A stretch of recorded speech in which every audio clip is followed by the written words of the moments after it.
چینایي میلیاردر جاک ما درې ځلې پوهنتون ته د داخلېدو په ازموینه کې د ماتې سره مخ شو. 10 ځلې د شغلي مصاحبې څخه ناکامه راستون شو.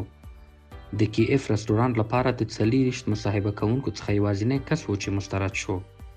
څو ځلې د پولیسو په لیکو کې د شاملېدو غوښتنه رد شوه. 10 ځلې د هاروارد پوهنتون ته ازموینه ورکړه او بریالی نه شو. خو اوس د میلیاردونو ډالرو په درلودو سره د چین تر ټولو بډایه شتمن دی.